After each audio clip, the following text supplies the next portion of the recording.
სოფელ ვაზისუბნის ტაძრის წინამძღვარი მამა გრიგოლ მთვარელიშვილი მრევლთან ერთად ათონის მთაზე იმყოფება. მათ მოილოცეს ეკლესია, მონასტრები და ესწრნენ ღვთისმსახურებებს, ეზიარნენ. ახლა წმინდა მიწიდან მამა გრიგოლს ვრთავთ. მამა გრიგოლ, დაგვლოცეთ, მადლობა რომ მონაწილეოთ ჩვენს გადაცემაში. რა სიწმინდები მოილოცეთ და რატომ არის მორწმუნისთვის მნიშვნელოვანი ათონის მთაზე მოხვედრა?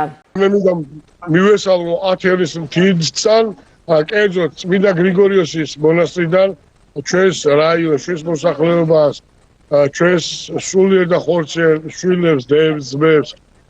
ჩამოვედი ჩვენ გუშინ წინ ვიყავით ანდრიას სკიჩი, წმინდა ანდრია მოციქულის სკიჩი, მოვილოცეთ, გუშინ მოვილოცეთ, შემდეგ წამოვედი და მოვილოცეთ ვატობედის მონასტერი, მოვილოცეთ ივერიონის წყაროზე ჩავატარეთ პარაკლისი. აქ დავესწავლით წირვას ღამის შუაღამიანზე იწყება 3 საათზე ლოცვა.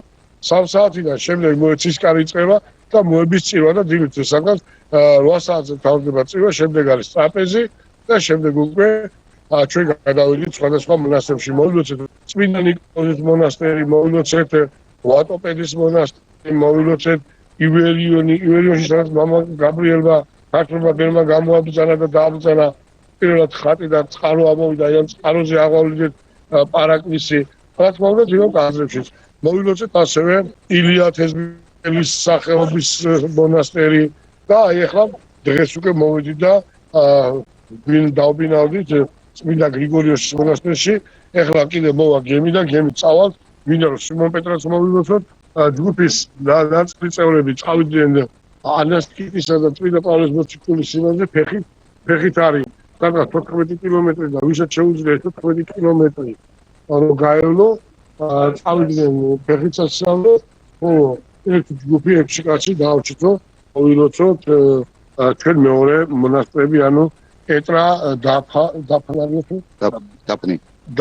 დაფნი მოვილოცოთ და აი ახლა ვცდილობთ გავგზავნოთ. ასევე ჩვენ ნელა დავუმეგობრდით ჩვენ ბულგარ მეგობრებს აწეცეთ და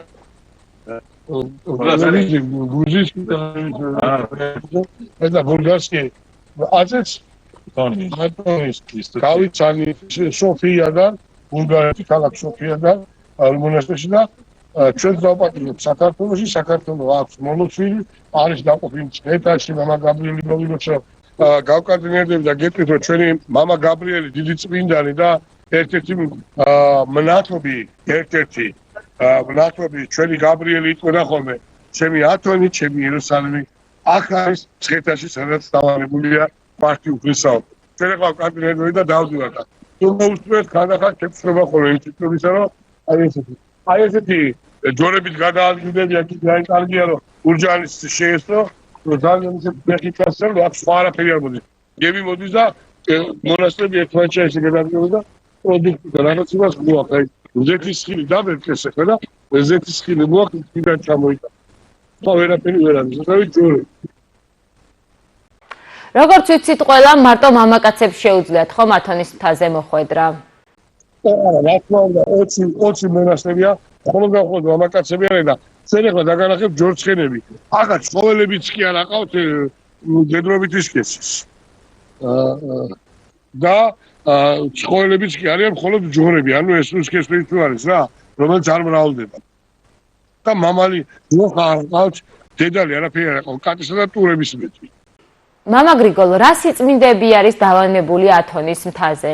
კონკრეტებით აქ სიწმინდებს ვერ მოთვლი, იმიტომ ძალიან ბევრი სიწმინდეა, თვითონ ყველა მონასტერს თავისი წმინდა არის. ასევე წავშესრულის ხატი ღვთისმშობლის, რომელიც წმინდა გიორგის მეცხრე საუკუნის ხატი, სადაც მისი წმინდა ნაწილებიც არის, წმინდა გიორგის თავის ქალა აქვს.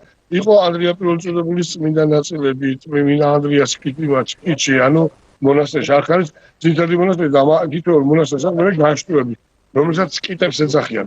უდიდესი მონასტრებია იქ და საცხოვრებლები, მაგრამ მაინც ემოთი დაქვემდებარებულია, როგორც ანდრია პირველწოდებულის სკიჩი დაქვემდებარებული ვატოპედის მონასტერი. და უდიდესი წმინდები იყო ძალიან ბევრი და ყოველდღიურად რომელიც წმინდანის წლებს არის, წმინდანის ნაწილებს გამოაბრძანებენ ხოლმე, რომ მომლოცველები აი აქ ემთხვნენ და შესაძლოა რომ ძალიან წმინდა ნაწილების მომლოცველთა. მე აი წმინდა ნიკოლოზის მონასტერში ვიყავი გუშინ, სადაც დაცული წმინდა ნიკოლოზის სასწაულმოქმედი ხატი. ერთ-ერთ ხედავს, ესე იგი ვიცოდეთ, მაგრამ ეს რა არის ხატიაო და შუბლში ჩაუწყია ის არის. ესე წმინდა თავი გადახედა, თითქმის გადმოცულა. იმენა შეშინებია, რომ ეს ხატი წაუღია და ზღვაში ჩაუშვია. და შემდეგ გარემოებაში იპონეს მიდამემ და როცა ხატი ამოიღეს, გლერეთ იყო ლოკოკინები და იმით რა ქვია, მოლუსკები წავსე. მიდიებით რა ეს ნიჟარებიანი სვარი, ზედი ყოსი გადაძა. როდესაც გადაწმინდეს, პირდაპირ ნახეს რომ ეს თავის შუბლზე ისე თავის სისხლი ეწოდა რომ გაწმინდეს და ხატი ნახეს. აი ეს ხატი სასწაულმოქმედი ხატი, რომელიც არის გაგზავნილი წმინდა ნიკოლოზის და უამრავი სიწმინდეები იყოს, თვითონ მოღვაწეობა. ძალიან რთული პირობები და ძალიან მცირე ისაცი. მეგობრობა ძალიან რთულია. მაგრამ ჩვენთვის ქართველების უსაყვარლესი ადგილი მაინც პირველი რჩება, იმიტომ რომ ჩვენ ჩავდივართ ჩვენი განსაკუთრებით პირველი რჩება. ჯერ კიდე იქ არის დაცული ჩვენი თონიკი ერისთავის სამსები. თონიკი ერისთავი, რომელმაც რა თქმა უნდა ბერად აღიკვეცა შემდეგ. ყოველშობ დაბრუნდა და შემდეგ ისევ დაბრუნდა თავის სამსებიდან. მისი აბჯარი და შესამოსელი არის დაცული ივერიონში. ჯერჯერობით ვეფერებით უფრო დაუახლოვდა და გავიცოთ რომ ღირსი გახდა წმინდა ჩვენი სახელოვანი წინაპრის თონიკე ერისთავის აბჯრის ნახვისა და მასთან შეხებისა და ამბობისა. დიდი მადლობა რომ მიიღეთ ჩვენს გადაცემაში მონაწილეობა.